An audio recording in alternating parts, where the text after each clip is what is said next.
Hey guys, we're back with chapter 2 of Flora and Ulysses.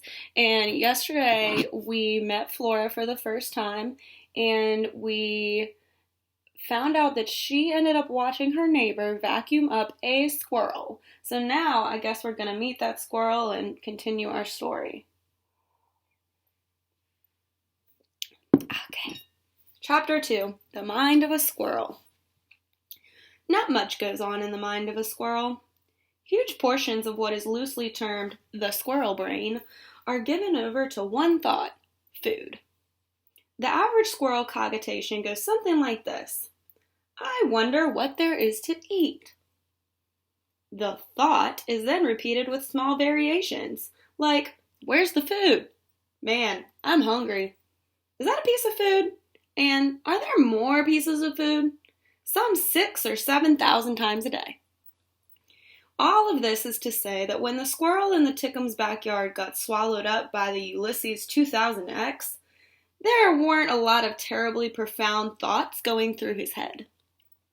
As the vacuum cleaner roared toward him, he did not, for instance, think, here at last is my fate to come meet me. He did not think, oh, please give me one more chance and I will be good. What he thought was, man, I sure am hungry. And then there was a terrible roar, and he was sucked right off his feet. At that point, there were no thoughts in his squirrel head, not even thoughts of food. Chapter 3, The Death of a Squirrel. Seemingly, swallowing a squirrel was a bit much, even for the powerful, indomitable, indoor-outdoor Ulysses 2000X, which must be the vacuum cleaner, the name of the vacuum cleaner. Mrs. Tickums' birthday machine let out an uncertain roar and stuttered to a stop. Mrs. Tickum bent over and looked down at the vacuum cleaner. There was a tail sticking out of it. For heaven's sake, said Mrs. Tickum, what next? She dropped to her knees and gave the tail a tentative tug. She stood. She looked around the yard. Help, she said. I think I've killed a squirrel. Chapter 4, A Surprisingly Helpful Cynic. Remember, we talked about that word cynic yesterday, and if you remember, the author used it to describe Flora and said that Flora was a cynic. And so we talked about how cynic means that you don't really trust people, you don't really like to be around people, or, give them just your trust. So I'm assuming that this surprisingly helpful cynic in chapter 4 will be who? Probably Flora. Flora ran from her room. She ran down the stairs, and as she ran, she thought, for a cynic, I am a surprisingly helpful person. She went out the back door. Her mother called to her. She said, where are you going, Flora Belle? Flora didn't answer her. She never answered her mother when she called her Flora Belle. Sometimes she didn't answer her mother when she called her Flora either. Flora ran through the tall grass and cleared the fence between her yard and the Tickums in a single bound. Move out of the way, said Flora. She gave Mrs. Tickum a shove and grabbed hold of the vacuum cleaner. It was heavy. She picked it up and she shook it. Nothing happened. She shook harder.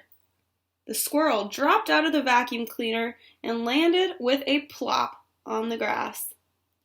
He didn't look that great. He was missing a lot of fur, vacuumed off, Flora assumed. His eyelids fluttered, his chest rose and fell and rose again, and then it stopped moving altogether. Flora knelt, and she put a finger on the squirrel's chest. So here is, here's Flora.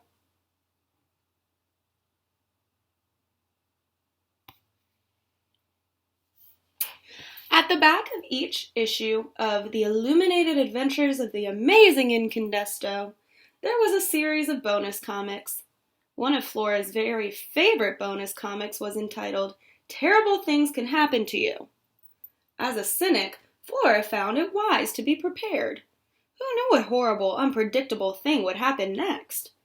Terrible things can happen to you, detailed what action to take if you inadvertently consume plastic fruit. This happened more often than you would think. Some plastic fruit was extremely realistic looking. How to perform the Heimlich maneuver on your elderly Aunt Edith if she choked on a stringy piece of steak at an all-you-can-eat buffet. What to do if you were wearing a striped shirt and a swarm of locusts descended. Run. Locusts eat stripes. And of course, how to administer everyone's favorite life-saving technique, CPR. Terrible things can happen to you. Did not, however, detail exactly how someone was supposed to give CPR to a squirrel. I'll figure it out, said Flora. What will you figure out? Said Mrs. Tickum. Flora didn't answer her. Instead, she bent down and put her mouth on the squirrel's mouth. It tasted funny. If she were forced to describe it, she would say that it tasted exactly like a squirrel. Fuzzy, damp, slightly a little bit nutty. Have you lost your mind? Said Mrs. Tickum. Flora ignored her. She breathed into the squirrel's mouth. She pushed down on his small little chest, and she started to count. Chapter 5. So we're going to stop there. You can see that we won't just be reading one chapter a day. My face is itchy.